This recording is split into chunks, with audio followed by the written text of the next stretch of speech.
Hey, Darryl. Yeah. Hey, Jeremy, how you doing? I'm doing well, Darryl. Good to see you again. It's been a long time. It must have been all of what, 5 hours, 6 hours? For sure. It wasn't long at all. It was one of our weekly disc golf days today. Yeah, yeah, it seems that way, and I'm not disappointed that we get out weekly we try and get out weekly. Yeah, and with the weather out here, Alberta wise, and being in, I guess we're in mid-November now, and Yeah, normally at this point I'd expect snow on the ground, and we're still getting temperatures above zero and no snow in sight, a little bit of frost, a little bit of cold, but still yeah, great weather to be playing disc golf.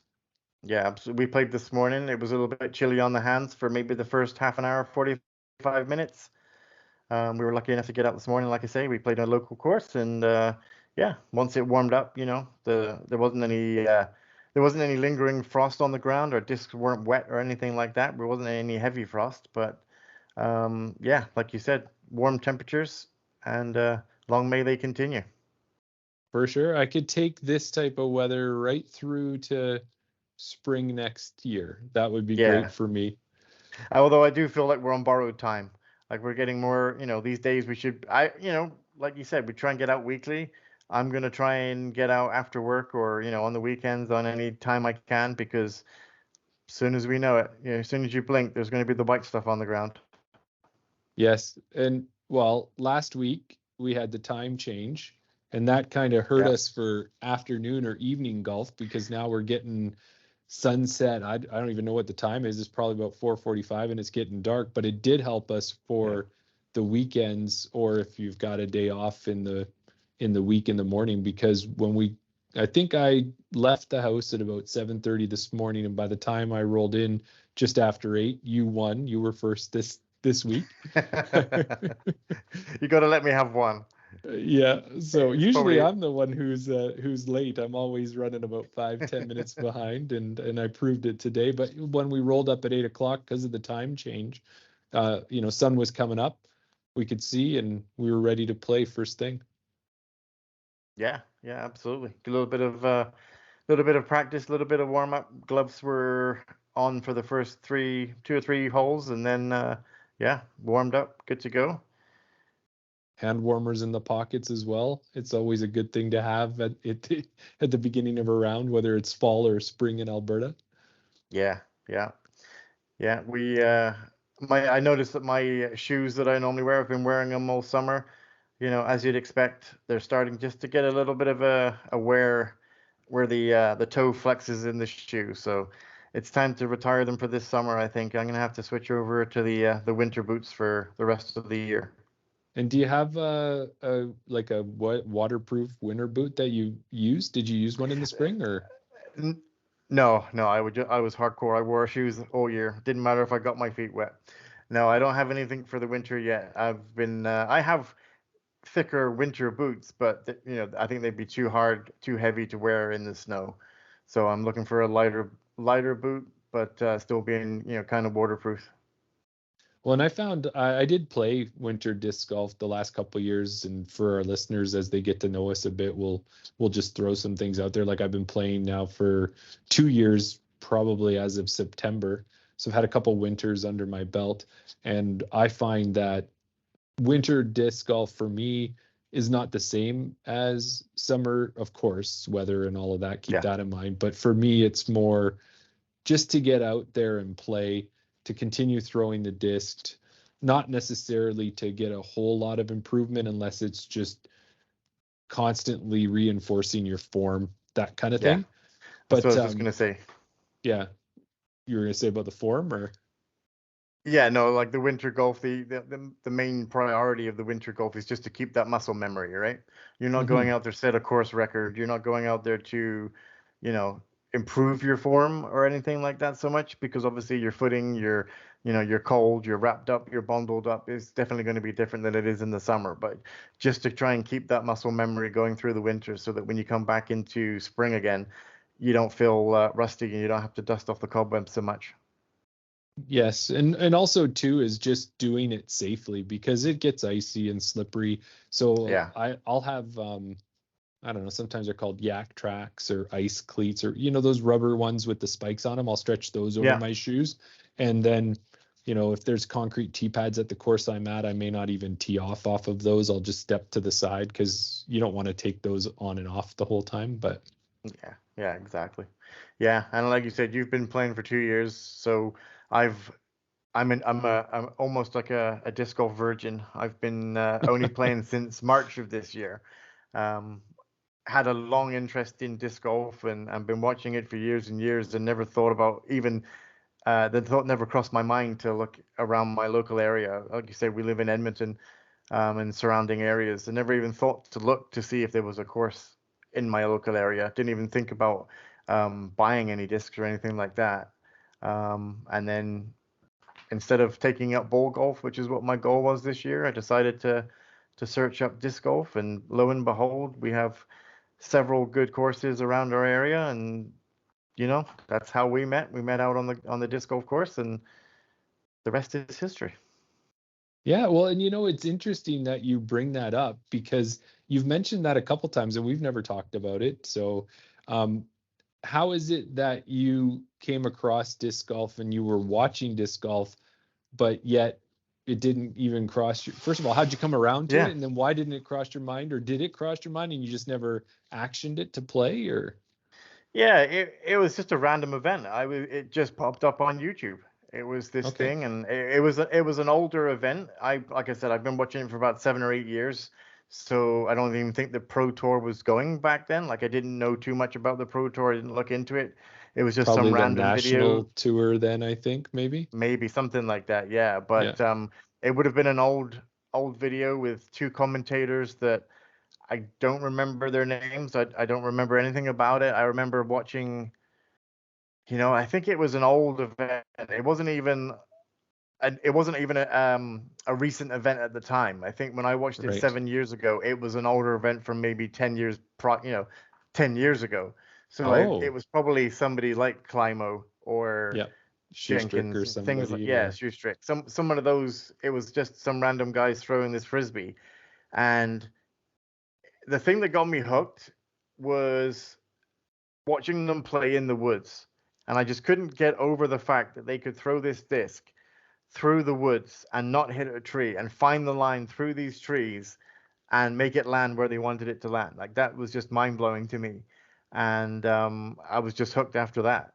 And then I well, I started could. watching more and more videos. And then I got into the Jomez. So Jomez was around when I started watching, whether they were new or whether they had been around for a while, but I started watching some of their content. And then they were putting out monthly or weekly videos, depending on, what course, because they weren't covering every event back then. Right. Um, and then, yeah, just got hooked onto the sport. But I thought it was an American sport. I didn't think, there was obviously, because there was no Canadian coverage of any events back then. Um, I don't even think in the beginning, I didn't even know of any Canadian disc golfers. It was all just Americans, and I thought it was like a college game or some game that only happened down in California, because that's where I was watching. Right. Um, and yeah, just, then since I've been watching it, obviously I know there's some Canadian professionals and all that, but they play down in America. But I figured they must have got into it somehow. Um, and then, yeah, just decided, well, I'll search for it. I'll Google it to see how far I have to drive to get to the local course. But what's the nearest course to me? Thinking it was going to be 3 or 4 hours away. And then lo and behold, we have the EDGA, the Edmonton Disc Golf Association. We have probably at least 13, you know, differing levels of courses in this area. We have two good courses. We have the Edmonton Open. We have the River City Cup. We have different tournaments that are in this area, and the wider range, in within Alberta, which is kind of where we're mainly focusing our interest. Yes. There's quite a few different courses and quite a few different tournaments. No, that's all good that way. And for me, I moved from Ontario to Alberta when I was 15 in 93. So we can take a quick pause and people can do the math if they want, but I can help them. I'm in my mid 40s. We And both are. We both are. yes, there you go. So if you're just hearing our beautiful voices and thinking we were 21 years old, we've now unfortunately ruined that for you. But no, when I moved out here, I didn't know anything about disc golf. And then I think it was kind of 99, I went out to Vancouver to visit a buddy, and he took me out on a disc golf course and we played around. I have vague memories of it. And it wasn't Raptors Knoll or anything like that. It was a park course. Okay. So it wasn't, I'm sure if Yeah. it was somewhere there, it might have grabbed me more. But we played, I enjoyed it, but it didn't sit with me. So that was kind of my early 20s, and there was nothing there for me. I think somewhere along the lines between then and 45, I was aware that there was a course at Rundle Park. Right. But then it wasn't until I live north of the city in kind of a suburb area. And when we got a park course here where a local guy had got permission from the city to put buckets in trees. So he took orange Home Depot buckets and hung 9 of Yeah. them in trees, put Wow. little chloroplast signs on wire mesh holders, and created a course. And I saw that. My wife and I were walking with our Starbucks and walking around the city, and we saw this and didn't pay much more attention. Kind of figured out that it was a disc golf setup, but not much of one when it was buckets from trees. But that little setup there was Yeah. enough to get interest and then get some funds from the city to purchase 9 baskets. So then 9 baskets went in the ground. And the next time after those were out there, I said, why don't we give this a try? And we brought some Frisbees from home. And this might be a common story with a lot of people, but we took just regular old Frisbees, threw them around the course, and did that for a few weeks. And then I really wanted to try the actual discs. So we got some of Yeah. those ordered up, and along we go. And now 2 years later, I've been hooked, and I try to play as many times as I can, sitting with a 33-week Udisc streak, and don't want that to end either. Yeah. Shout out to that guy with the buckets.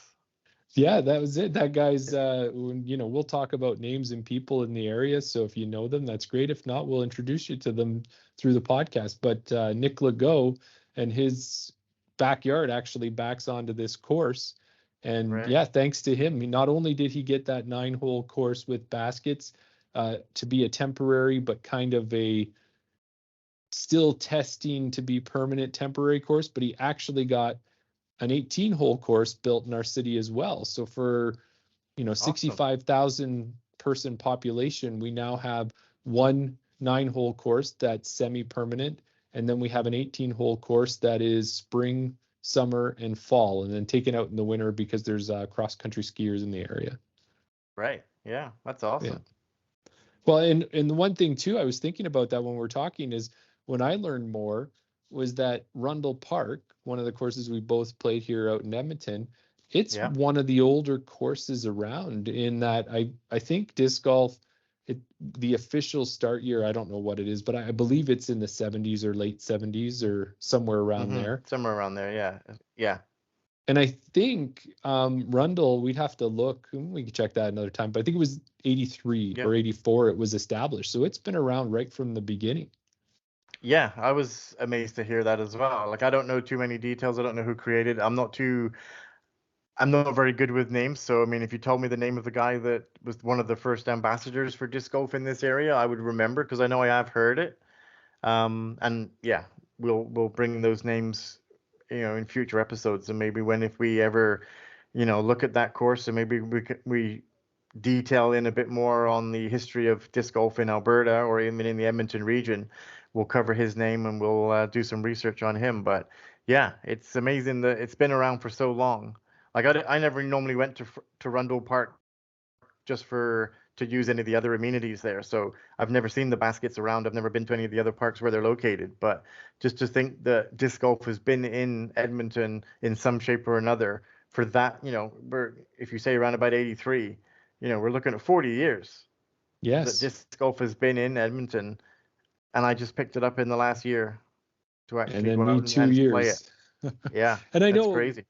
and we both know that COVID was a big stimulant, I guess you could say, if that's the right word, to get more interest back into disc golf. Definitely a boom in uptake on the disc golf scene. Yeah, for sure.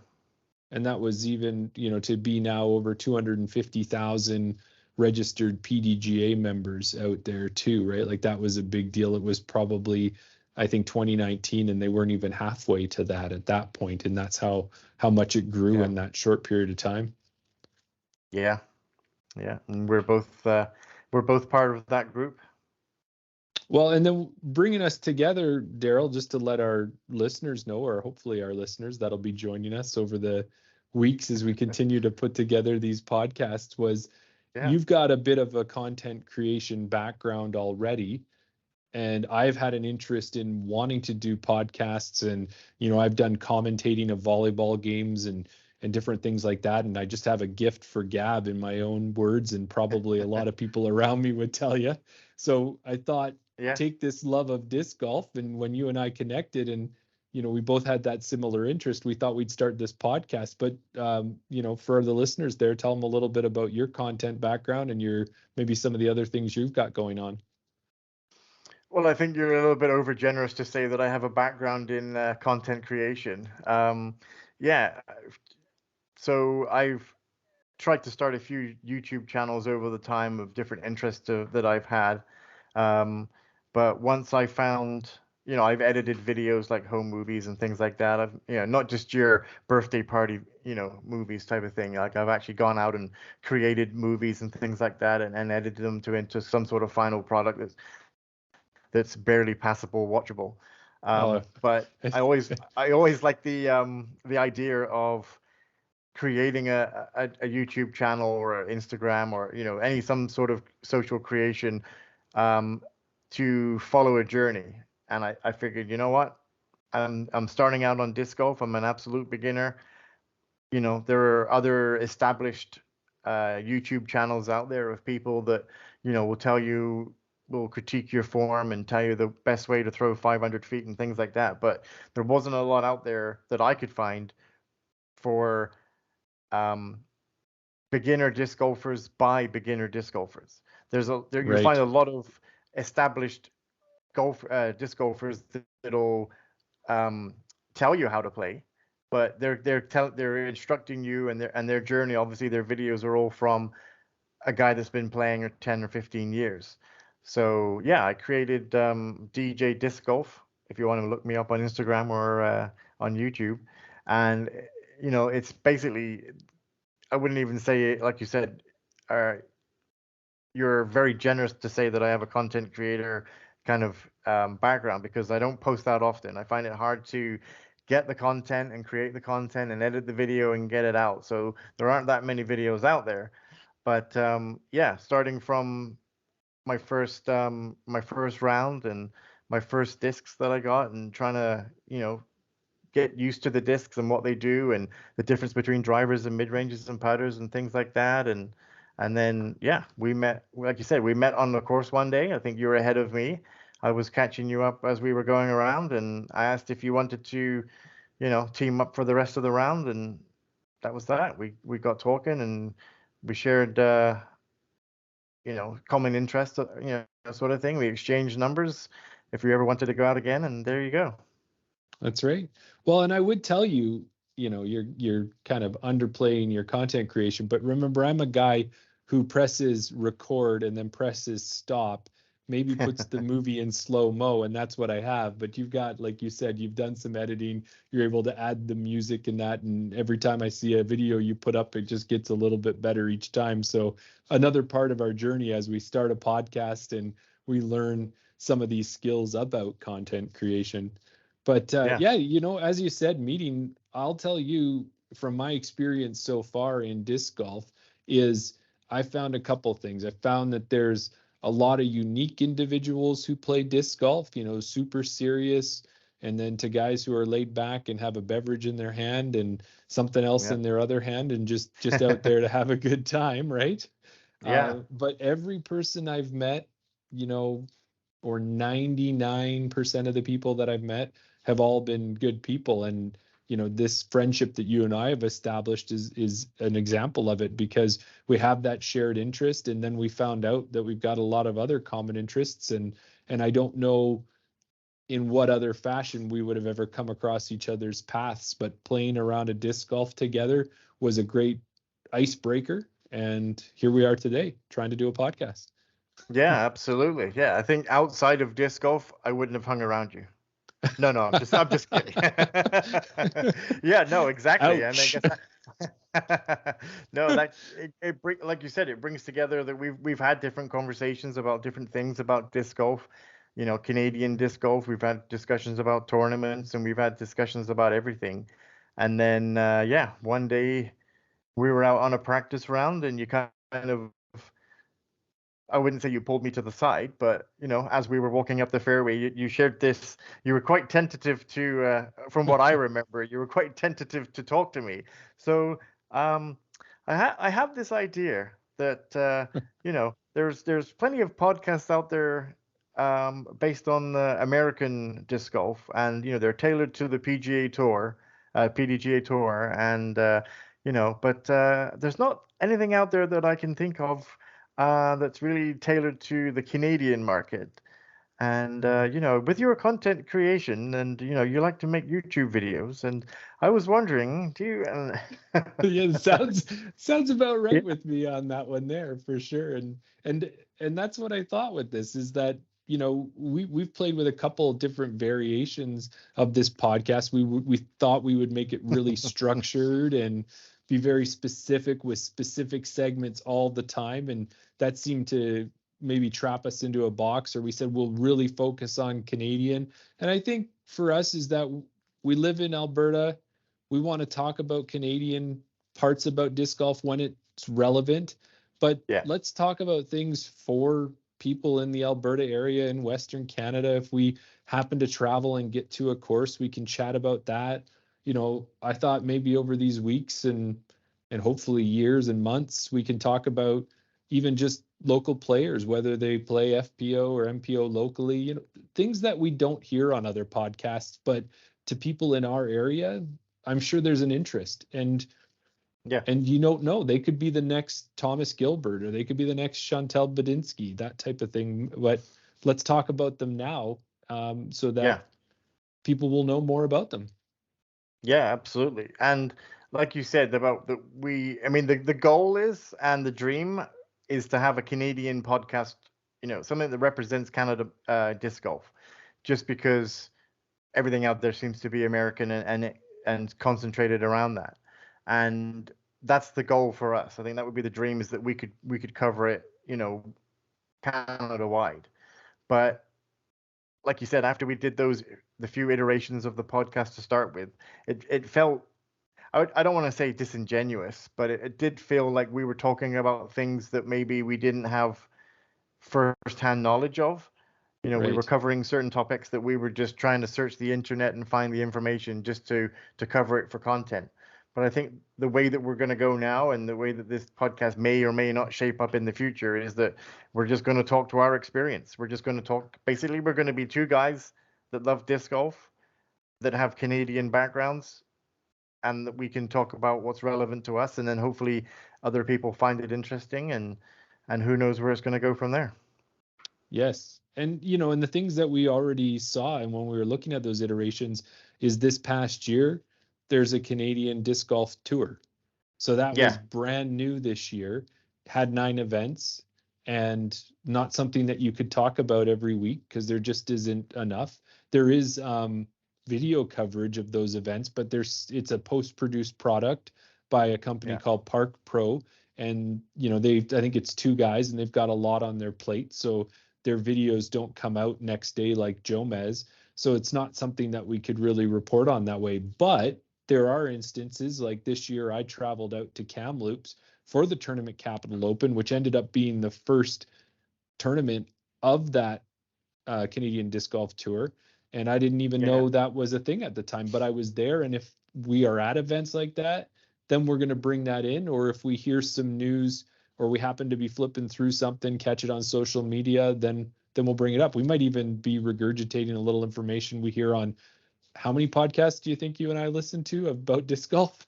We listen to all the big ones, I think right? I think between us, I think we probably listen to all of them. Yeah, whether it's Tour Life or Grip Locked or Upshot or you name it. Yeah. And Yeah. that's Yeah. why And we've got ChainOut as our name to kind of fall in and fit well with the rest of them, I hope. yeah, absolutely. Yeah. Yeah. Well, one of the things we could talk about too is just kind of I thought for the podcast was, let's talk about the courses that we've played, maybe hit up on one weekly if we've got one to talk about, and just kind of put it out there to say, hey, here's a course in Edmonton area or wherever we've played it. If you look it up on Udisc, you're going to get reviews, you're going to get some basic things. But if we've played it, maybe we can give a little bit of a different perspective and some thoughts. And I also think would be kind of cool just for me is I played overall 24, 25 courses, I think, across Canada, mostly in the Alberta area. But I want to start talking about them. And as we do, when we're done, let's maybe start a top 5 list. And, this week's week 1. So this will be the first course on the list, and we'll see if it holds up over the weeks and over the future reviews as well. Yeah, I think it's a good idea. I think you've got a few more courses than I've played. I've never played outside of Alberta, but hopefully that changes in the coming future. The more we've definitely got plans to play a few more tournaments next year, and whether that takes us out of Alberta or even if it takes us out of the Edmonton area, we're going to have more course reviews, and I can probably guarantee that if I'm playing the tournament, then you're going to be playing it as well. We're probably going to be working together to find out which tournaments we want to go and play. But yeah, no, it's like I said, start with what we know, right? So well, now, we play the local. Yeah, before you go there, I want to say the one thing you're going to find that I found in this past 2 years is before, when I would travel, I would be looking for the cheapest plane ticket I could get, and I'd be putting my stuff and everything in like a laptop bag to try and get the free carry-on option, so I didn't have to pay any extra for luggage. But now I'm putting a checked bag under the plane so I could stuff as many discs in it as possible, because I know before I get on that plane that I'm going to play 2-3 courses if I can squeeze it in. Yeah, exactly. Yeah. Yeah, we talked before about whether we drive to courses and tournaments outside of the Alberta area, or whether we I know you were lucky enough to have some banked air miles, or Yes. not air miles with the airline that you were with there. So yeah, whether it's taking the extra disc with us on the plane, or whether we group together and chip in for gas and go on a long road trip for 10 or 15 hours or whatever it might be. But the goal is to play a few more tournaments next year and get out of the Edmonton area for sure. That's right. Well, and the other thing too with both of us is that we have really gotten into the idea of playing tournaments and what does that turn into. Now, I don't think either of us have any goals of joining the MPO tour down in the US. And even if we did, that's a pretty far reach. But at the same time, there's opportunities to go to AM Masters Worlds or something like that. Like one of those events that is a big event for our age group, for our skill level, and we have an opportunity to get there. So I think next year when we've even talked about this a little bit already, that we may look at some A-tier tournaments, try and get a little bit more points, set a points goal for us for amateur points that we want to achieve. And we've still both got a few more years in MA40, so we'll start competing there, and maybe by the time we get to 50, we'll be right up at the top if we're lucky. Yeah, I'm curious to know, because this has been my first season playing disc golf, and I didn't join a league. I didn't enter any tournaments and things like that because I figured it's my first year. I don't know anything about disc golf. I'm still a beginner. But after I met you and you mentioned that you were playing the Battle 6 tournament in Wetaskiwin, just outside of Edmonton, that, oh, maybe you should have a look to see if there's any spots. And I looked and there was a spot and I signed up, not knowing what I was going into. But in my first year, I signed up for a tournament, and it was one of the best decisions that you made me do. I don't want to say you made me do it, but you encouraged me to do it. Yeah. Like I would never, if it was on my own, I never would have thought that I would be good enough to get into a tournament. And I think that's a relative term to say you're good enough, because I think in our age division, and we were lucky enough in our MA40 division that we were in, aside from the top 3, anyone lower than the top 3, we were all out there having fun, and we were just, enjoying a competitive round of disc golf over 2 days, 3 rounds of disc golf. And there was no pressure. There was no, worrying about, oh, you shouldn't be playing. What are you doing? You're wasting our time, sort of thing. It was just, guys of a certain age enjoying disc golf, getting to know each other. So I'm glad that I did it. And I'm glad that I met you, because you kind of hurried me along into that, to get into that point where after I finished that tournament, I was already looking at, okay, what's next? What else can I sign up for? But obviously, coming towards the end of the year, most of those tournaments were already full, and you had already signed up for one that were, maxed out on capacity months in advance, right? Yeah. But I'm curious though, and like we've talked about, next year we're kind of like, we're already thinking, okay, which tournaments can we hit? We want to hit this one, we want to hit that one, we want to play that course. We have more of a focused goal on tournament play and maximizing our time throughout the season. Right. What made you, like, what was your first year like? Were you ever at that point? Because it seems like this year you've hit a few more tournaments and kind of taken it a bit more seriously. Yeah, I think for me, what it was a bit of a slow burn that first year, and it was just a matter of getting out and trying to learn the game and see what I could do. But I don't know, that it seems like with some hobbies, and I can tell you over 10 years ago, I used to run marathons, and I don't anymore, so don't judge my body at this point. But in those days, what would happen is I would enter races. And maybe it's one of the things about running, it can be addictive. You can get kind of an adrenaline rush from it. And part Yeah. of that can happen in a race. But just like disc golf, entering a tournament, anybody can enter any race. You just put up your money and you go in, and you're not expecting to win the race. Not Right. usually, not, Yeah. you're just going there and usually trying to beat a personal best. And I already had that experience and that feeling from doing that for 5 years. So after putting a year of practice into disc golf and then kind of learning the lay of the land and understanding what was out there, I joined putting league in the winter. I joined a indoor clinic that the Edmonton Disc Golf Association put on. And then during that putting league, I met our friend Mark, that's now our Right. mutual friend. And the two of us, he said, "Hey, I'm thinking of going in this tournament, this Tundra Toss tournament in February, March. Did you want to come into it?" So we both went into that tournament, and that was just a 1-day 2-rounder, but kind of like running your first race. As soon as you do it, you might love it, you might hate it, but as you said, as soon as it's done, you're trying to find out when the next one is. And that was Yeah. that was how it happened to me with disc golf. Was as soon as you do that first tournament, as long as it's a good experience, you're thrilling and can't wait to find the next one. Right. So yeah, that's what got me Interesting. there. Yeah. Yeah. And I think it was too, is that Kamloops tournament that I went out to visit my friend. I made it kind of a double trip and then play that one. And then I found out there were pros there, and that introduced me more to the Disc Golf Network and to the PDGA. I had to get my membership, of course, to play in the tournaments. And but then that just opened that whole world to me. And since then, it's just been a great ride. Yeah. Yeah. And like you said, yeah, you introduced me to Mark. He was a friend that you had met through Paddling League, as you said, in the winter. And yeah, he's become our mutual friend, and I've gone out with him a few times on our own.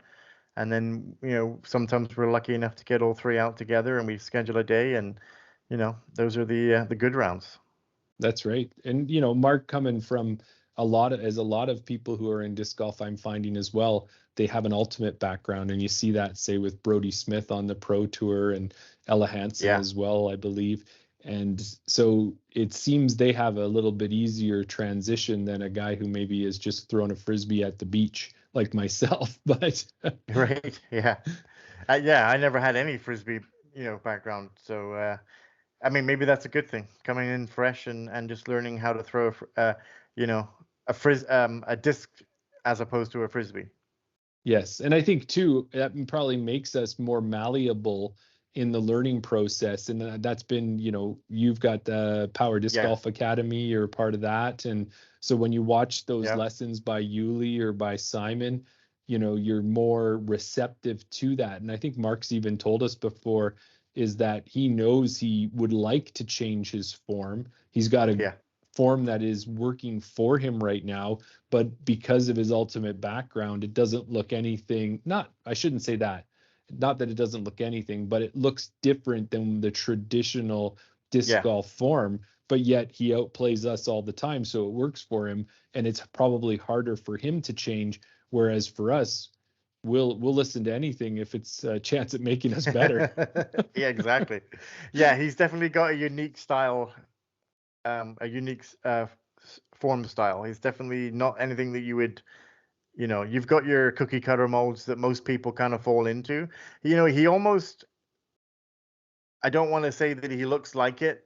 If I had to compare his form to anybody, I wouldn't really compare his form to anybody, but the way that it stands out is almost like a Sarah Hokum. Like the way that she does her forehand throws, like she gets down low and she's got a unique style. Like it's that removed for me watching me and you throw. Ours is kind of the normal, if you want to say, quote unquote, normal form. Well, we're attempting to be the normal throw. Yeah, we're attempting. Yeah. But you look at the way he throws, and like you said, with his ultimate background, it's a different kind of throw. It's kind of a hybrid, I would say, but it works for him, like you said, and he consistently. I think maybe we've come close. I think you've beat him once, but yeah, he was having a bad day. But on a good day, we have a lot of trouble catching up to him. And maybe that's better.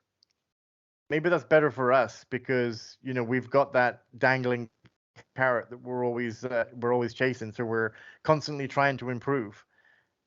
Just to try and beat. That's a good point too, right? Is that as you get out there and you meet people, like anything else, is try to play with people that are better than you, for that purpose of giving you something to strive for. And Mark, it does dangle that carrot because we'll think we'll get close. We'll be within a stroke or two of him, and he almost feeds off the competition. And as soon as he knows we're getting close, then it's like a birdie putt you never expected, but he drains it, and then you miss him by 2 or 3 strokes. Yeah, he says he doesn't do it, but every time it seems to be it's too consistent that we get to like hole 16, 17 and we're within 1 stroke of him, maybe 14, 15. We're thinking, okay, I've got him on the ropes. I just need to play the way that I've been playing. I can see that he's having a bad game. He's missing those putts. I've got him. And then out of nowhere, he'll start draining the 20, 30 foot putts or just long bombing it right down. And I know I played with him recently at Rundle, and I think it was maybe hole 13 or 12 or 13 when he had his first putt over 10 feet. Like everything else was under the basket, and they were all just tapping, birdie putts or par putts, whatever it was. Like he never had to make a putt over 10 feet. Yeah, I've heard him say, he's like, I don't have to putt if I can park it under the basket. Which is true. That's what I said to him. I'm like, well, at least I'm getting the practice of making my 10, 15, 20-foot putts. You don't have that chance to practice.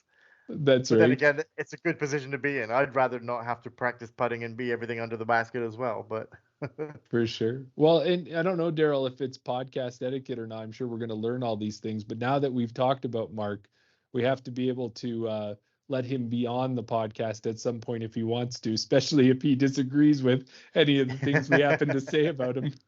Yeah, absolutely. Yeah, get him on here, get his take on things, and he can disagree. He can say that, his form is the best form, and we're all look awkward to him, or, that he doesn't play with us. But I have a feeling that he does. Yes, for sure. Well, we kind of got a little bit off there, but I thought we were talking about courses.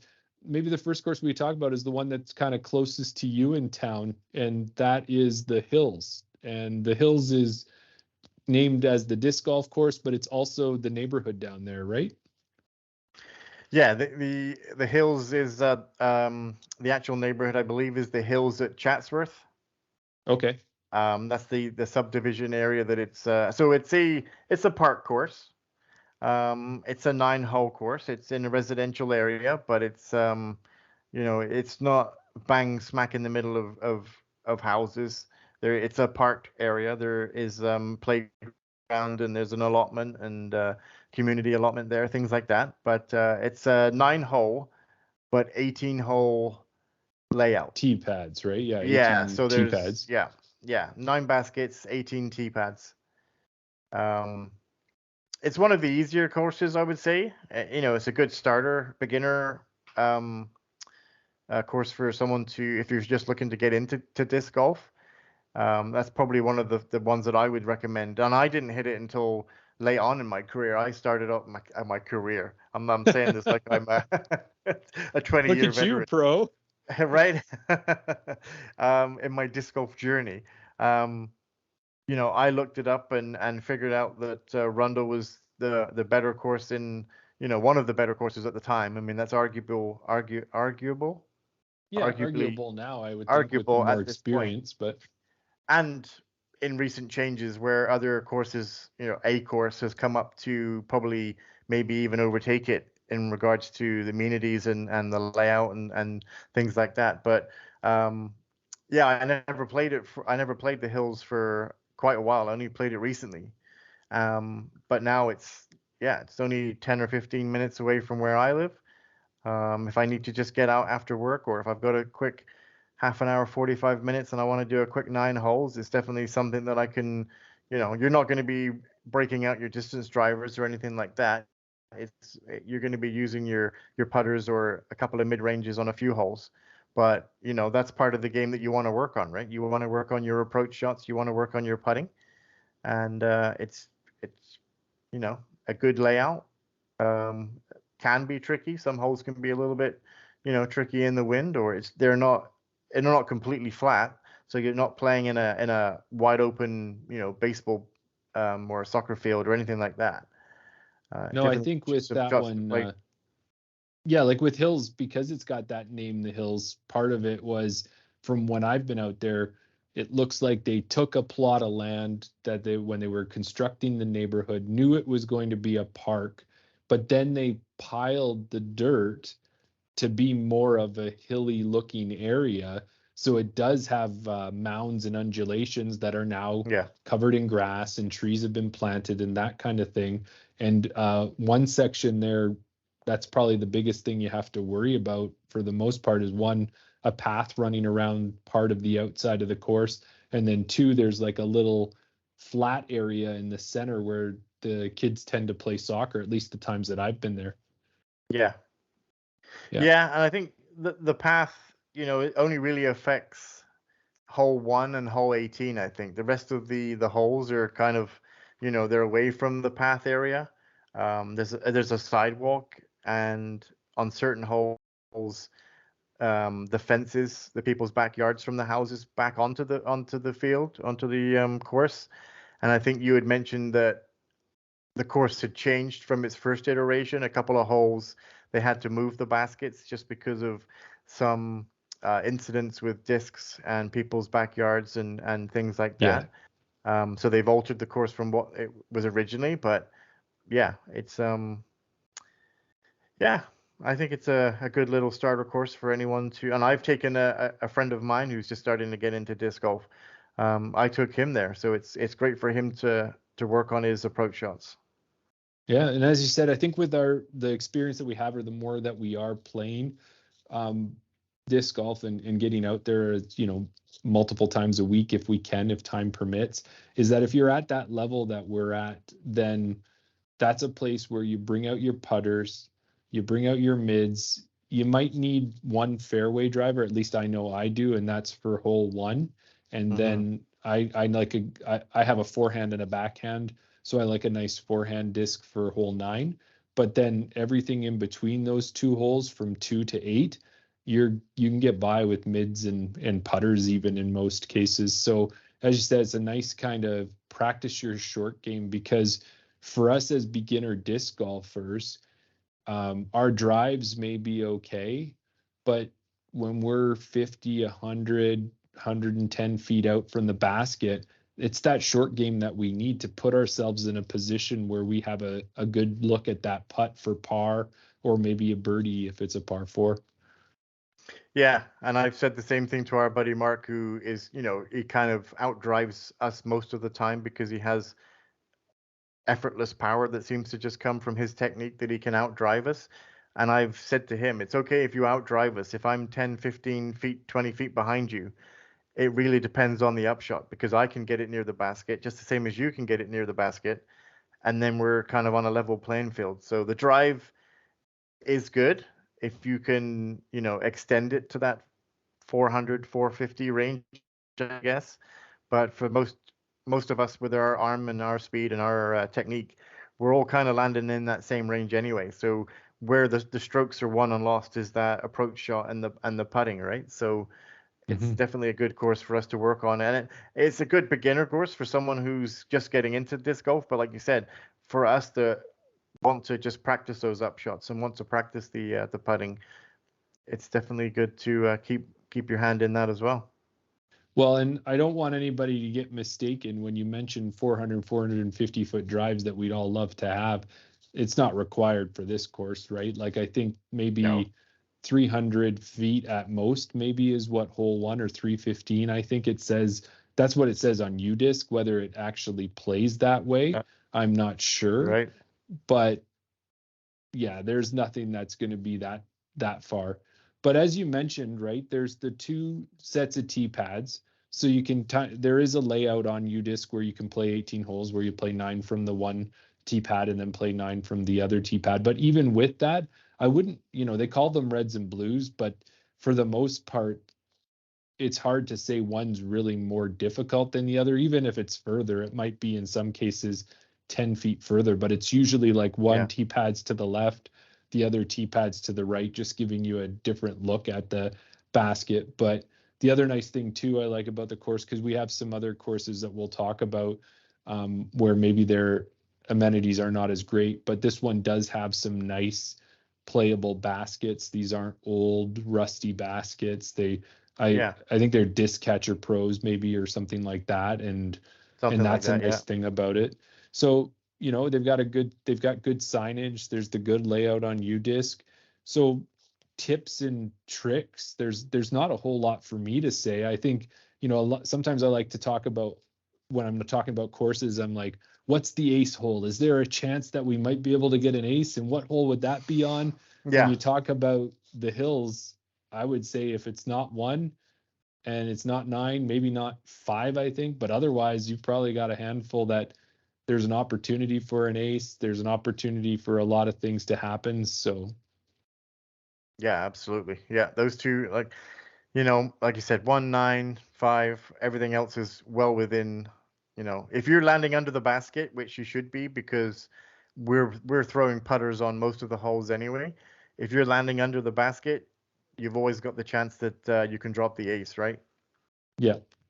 Well, the other thing too that I'll say, because there's been some close calls, and one of the things about disc golf as being newer to some areas and kind of the growth of it and getting bigger with some of these courses, is that a lot of people will walk by, who have never heard of disc golf, will walk by a basket and have no clue what it is.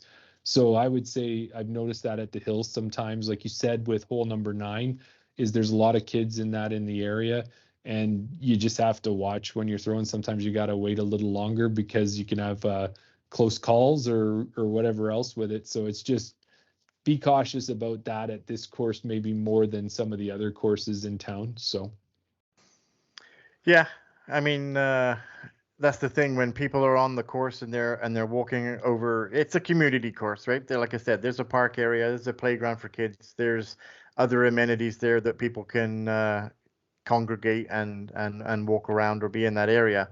But if people are, happen to decide that they want to cut across the open field as they see it, and when they're walking and they're looking at a basket, that's what their focus is on, right? They're not looking back up the fairway. They don't realize that there's a tee pad, that's what you're aiming at. So they're looking at the basket, not knowing why it's there, or who's approaching it or from what direction, right? So definitely be aware. And I would say, I think all but one hole, the basket is visible from the tee pad. So you can see the fairway and you can see the basket, so you can tell if there's anybody in that area. There is one where it's a blind shot over the crest of a hill, but even, just take a few seconds to run up to the top of the hill, because you want to make sure that there's nobody in front of you, that they're still putting as well, right? So you always want to check to make sure that the coast is clear. But on the hills, really, like you said, the path area on 9, you want to make sure that there's, make sure you know where your drive is going to land so that you don't end up injuring anybody. Yeah, and also too, I think while we're talking about, we should probably mention that tee shot on hole 1, because that basket is up on a ridge. It's you can see it. You got to walk forward a little bit to see it if you've never played there before from the tee pads. But when we were talking about that kind of flat area that the kids play soccer in, it's to the right of that hill. And what do a lot of right-hand, backhand players throw? Well, we kind of throw to the right, and the disc will curve back in or will fade back to the left.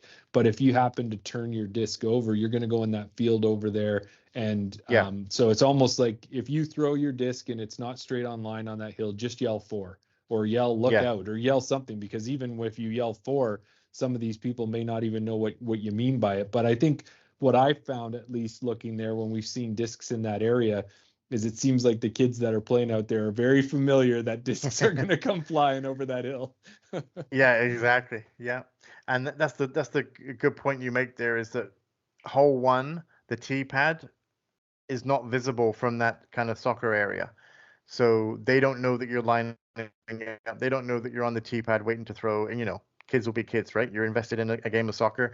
You're more, your focus is down, looking at your feet, looking at the ball. So you're not looking up to the sky to suddenly realize this big plastic disc is coming out of the sky that could cause some injuries. But yeah, not everybody plays disc golf or regular ball golf. So shouting 4 doesn't necessarily mean something to everybody, right? So 4, watch out, look up, anything to Incoming, give them a heads something. incoming. Yeah, anything to give them a heads up.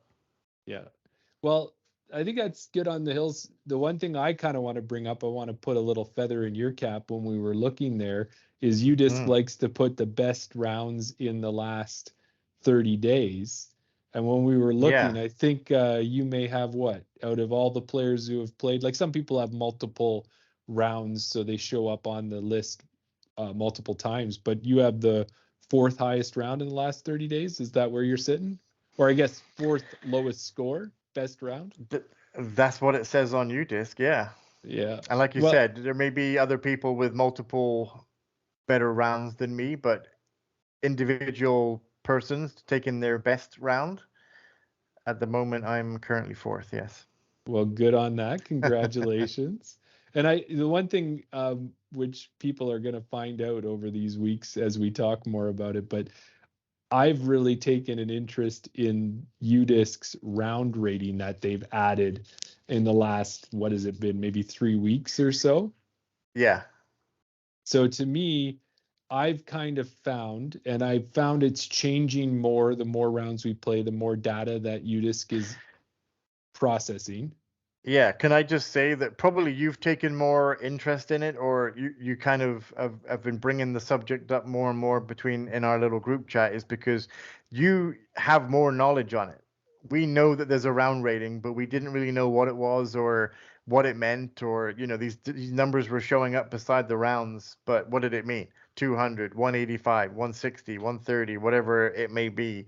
It didn't mean anything to us because we didn't know anything about it. But you listened to the podcast, you did some research, you've got the information, and you were able to explain it to me, and it made sense. So I'll let you carry on from there.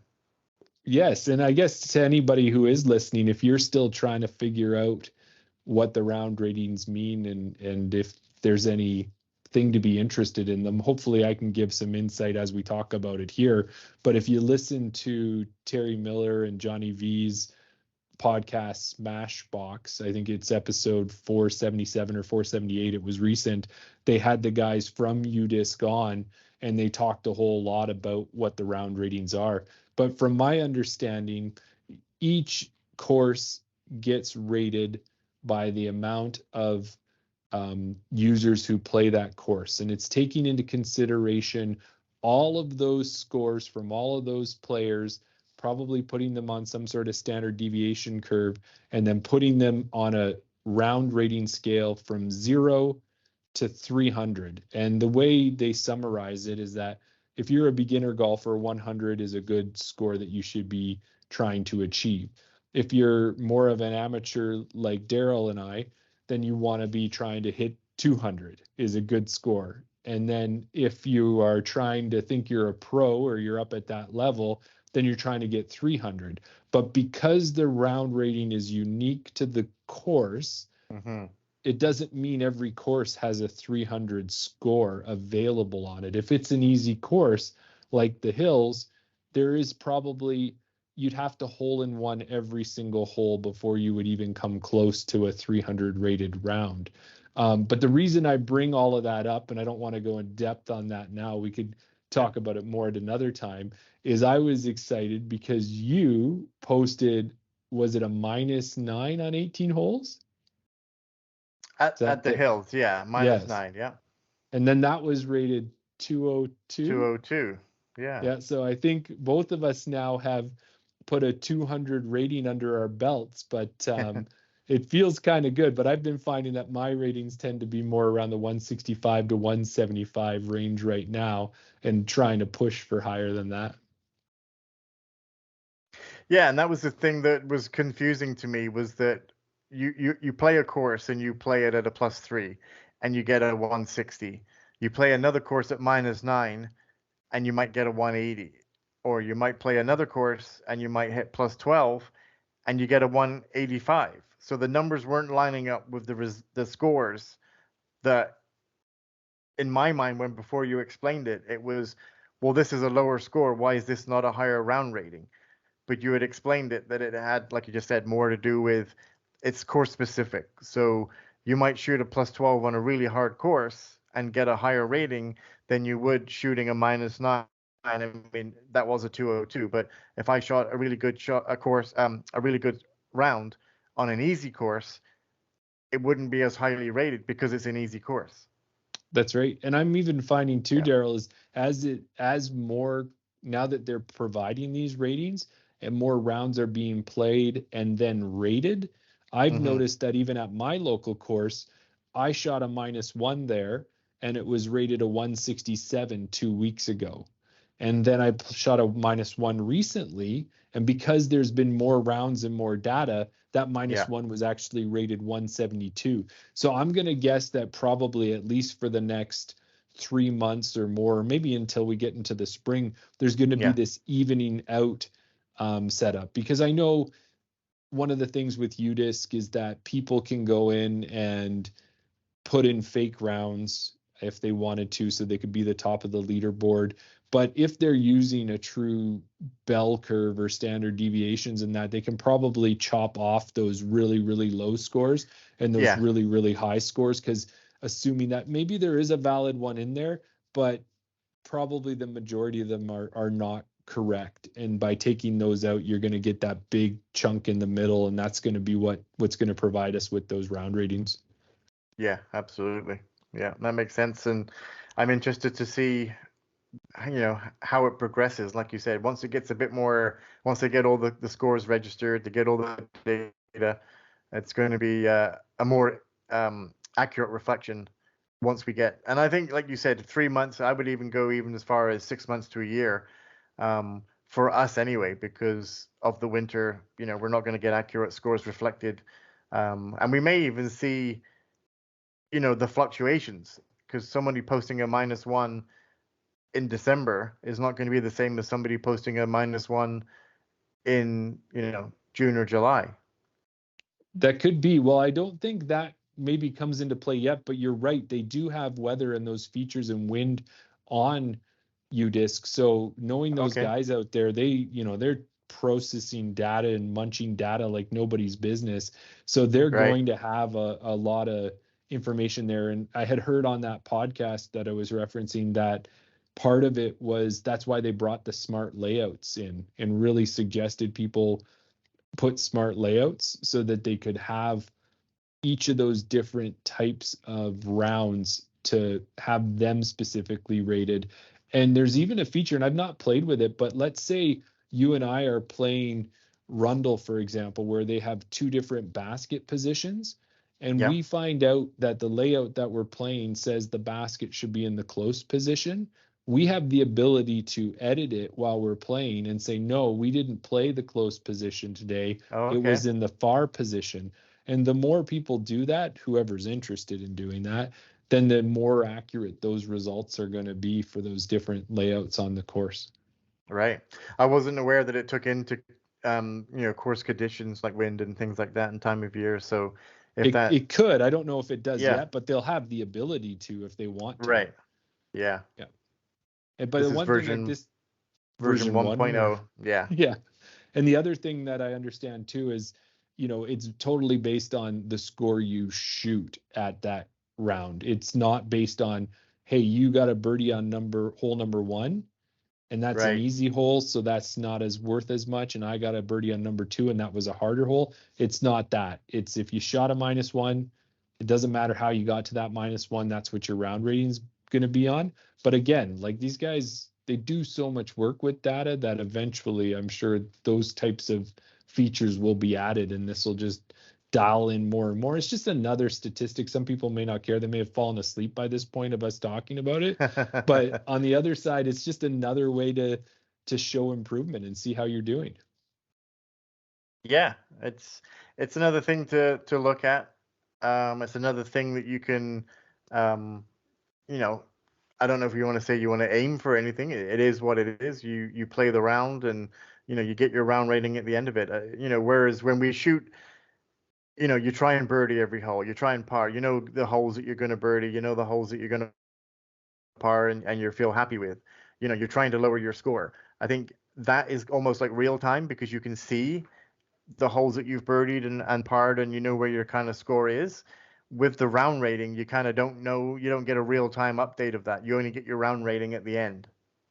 That's right. Well, So and the other thing too is I found is that if we go out and we play a new course that we've never played before, yeah, we don't know what we should shoot on it. We can kind of get a feeling for how difficult it is and feel whether we played well or not.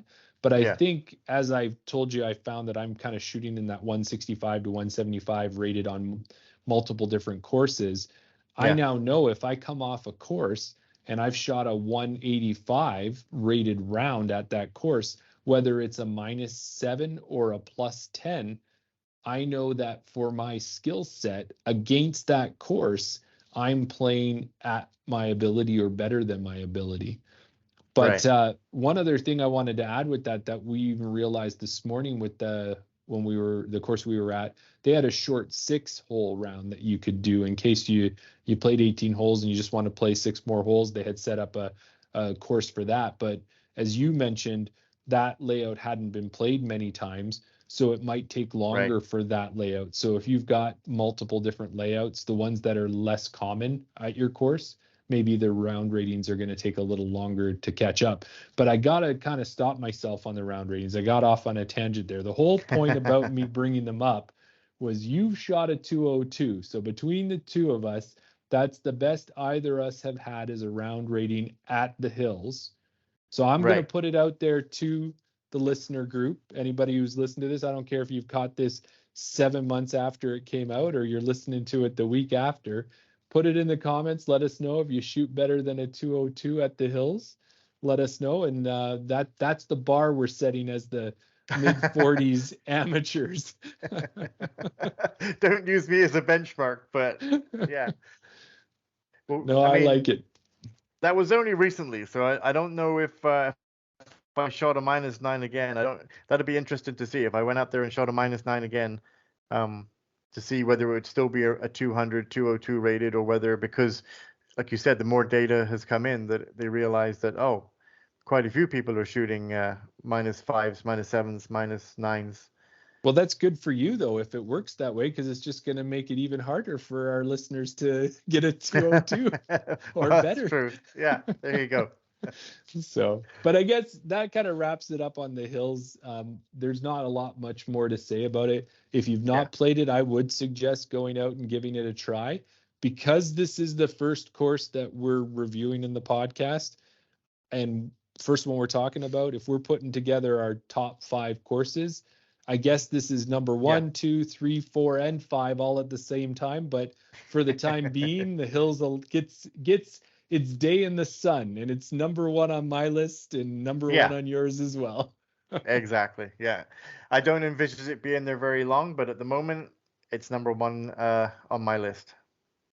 For sure.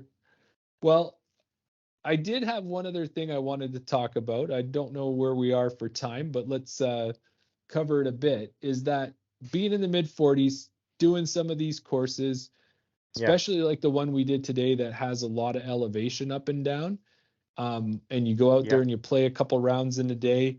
You've got 25. I've got a Trooper. Was it a Discmania? I think, is that a Discmania? Maybe Discmania bag Yeah. Trooper, Yeah. and hold about 25 discs plus my disc retriever, my water bottle, a snack, and some other things.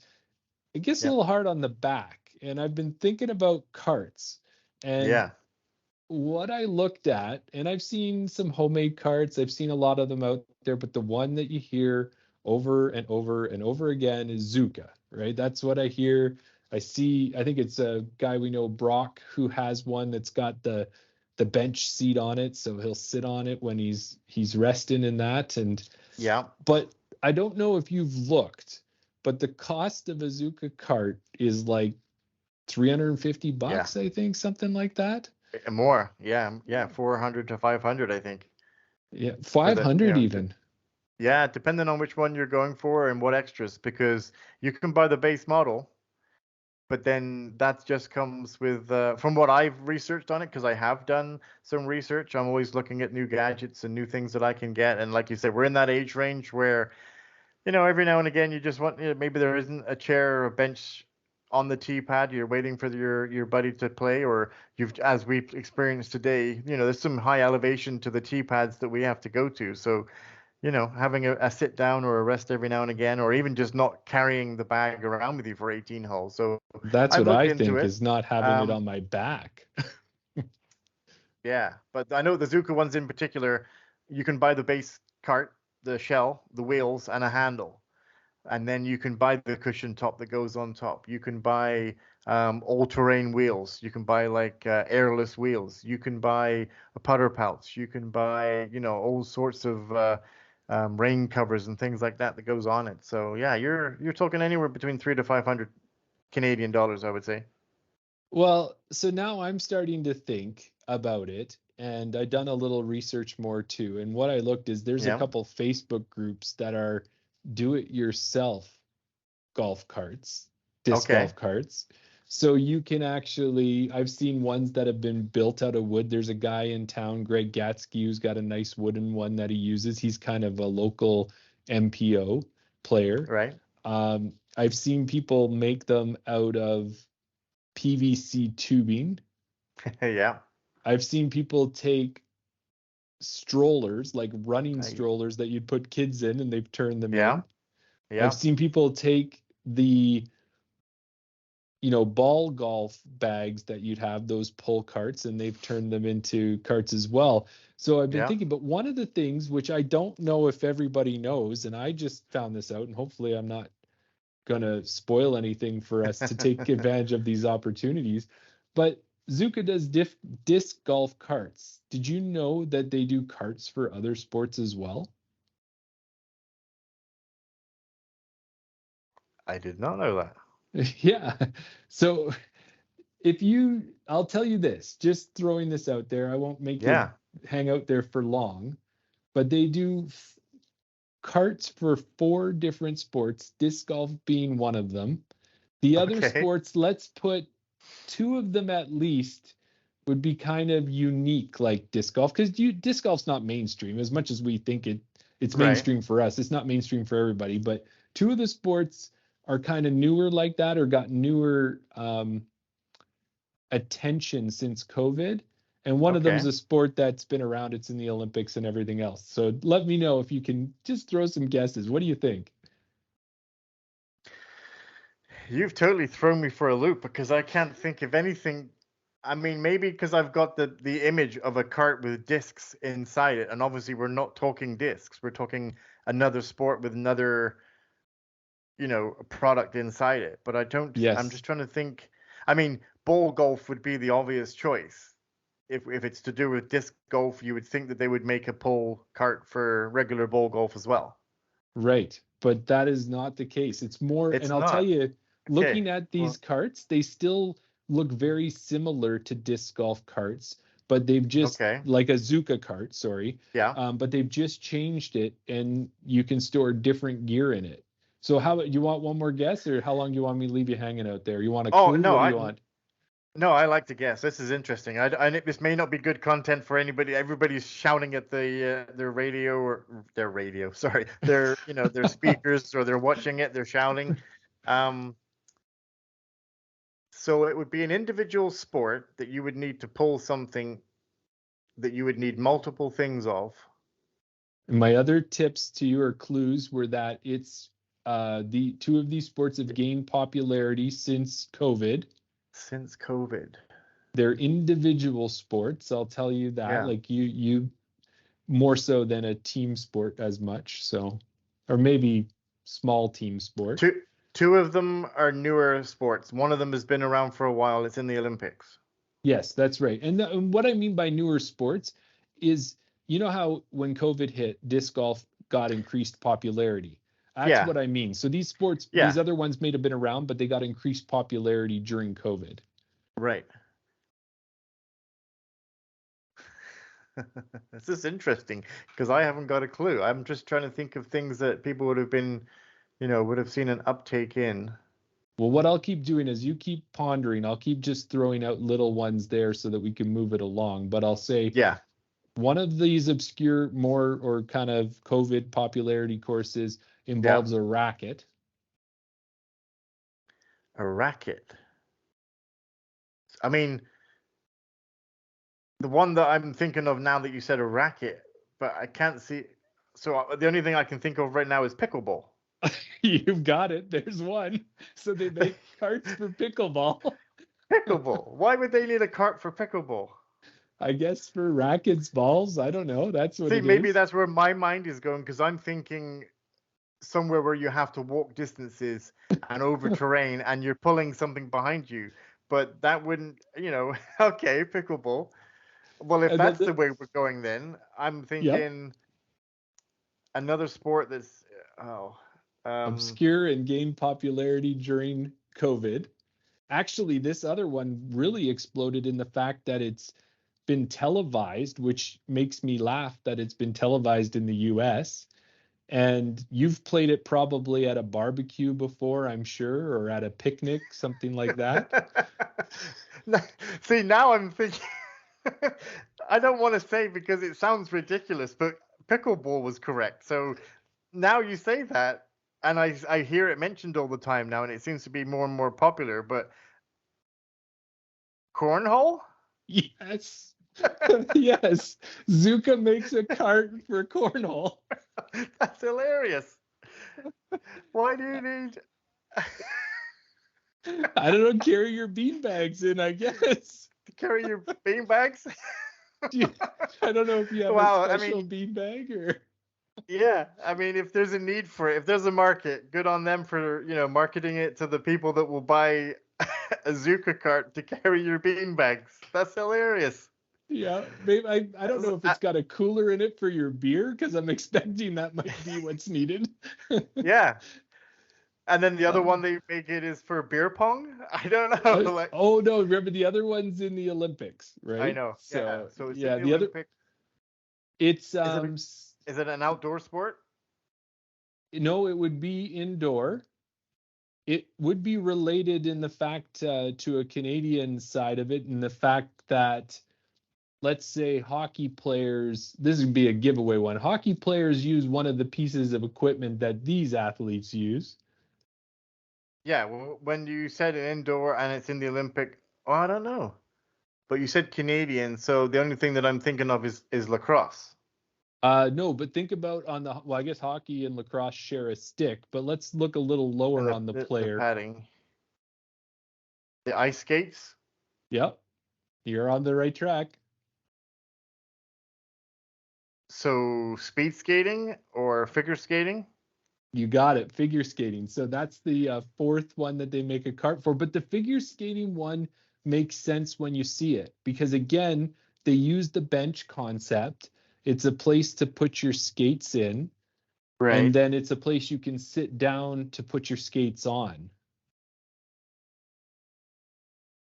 I guess that's a bit of a stretch, but okay, it's a portable chair with Yes, storage. exactly. With Yeah. storage. Okay. Yeah. And on top of that, they kind of, when I was looking at it, and I'm going to get to a point with this. I thought this was just Yeah. entertaining knowledge that I No, found out about Zuca, absolutely. but Yeah. but the Jeremy's the trivia.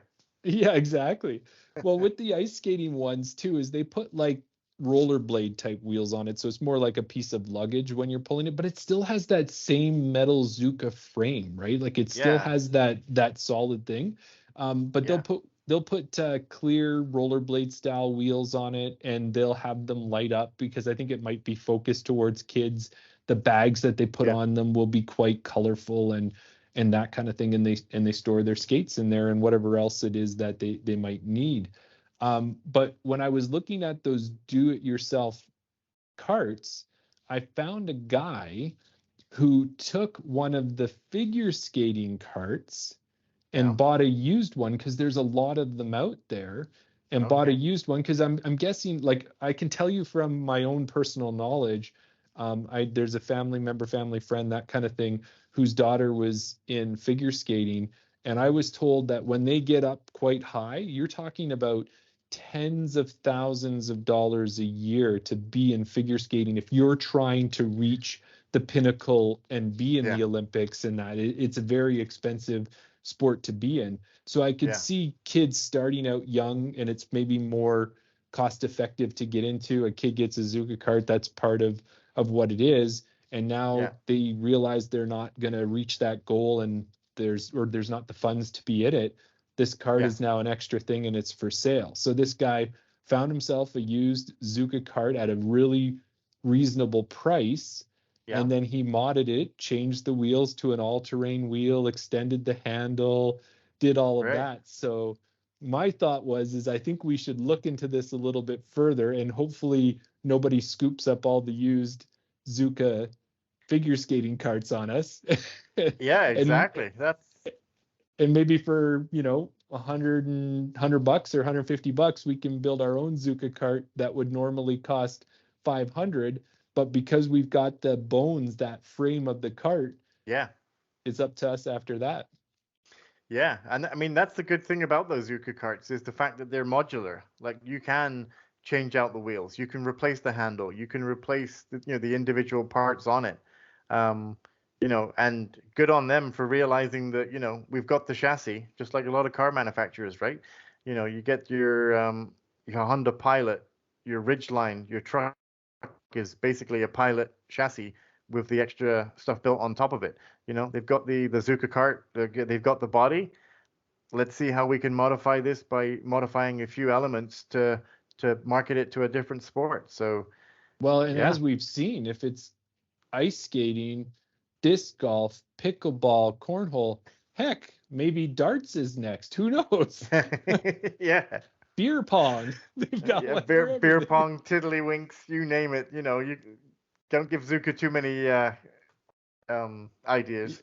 Yeah, we have to say not a sponsor, but maybe after all this advertising we're giving them. Yeah, absolutely. We're going to link them in the description, Zuka, if you're listening out there. If this reaches you, Yeah, we're your you could biggest fan. save us some work. We won't have to build our figure skating disc golf carts. Yeah. Yeah, we'll take your used manufacturer defect returns, or for your cornhole carts. We'll convert them and we'll repurpose them for sure. Exactly. Well, I don't know, Darryl. That's kind of just something I thought was interesting. And I think we've been Yeah. talking here for over an hour. We could probably get this thing coming to a close for the first podcast. Yeah, I appreciate you bringing up, and it's definitely an interesting fact, and I would never have put those sports together with Zuka. I never even dreamed that they would even need a cart, let alone that they have their own models and designs for specifically for those sports. So yeah, it was interesting. Well, maybe too, and no guarantees with this as we're still developing, but if we do put together a card or we do something like that, keep an eye on our socials. And this is kind of a segue or a lead in to your side here, but we have set up social accounts. We're not as active as we'd like to be yet, but again, that's part of the process and part of the goal.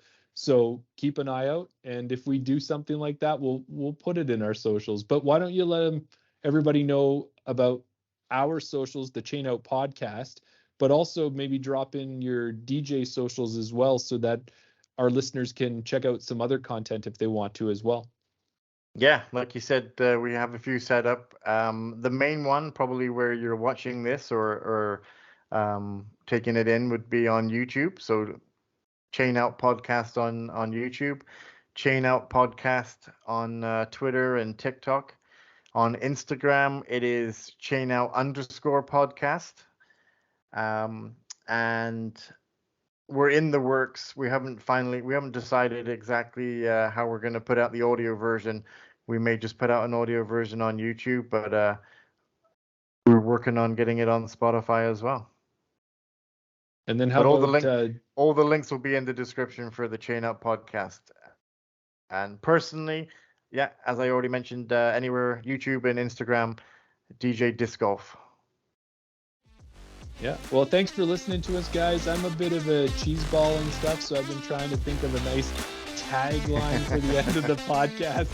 Darryl's heard me say this one before, but it's kind of, instead of my peace out, it'll be Chain Out. It works. I like it. Let's stick with it. Okay. Till next time, Darryl. See you, Jeremy. Nice one. Thanks.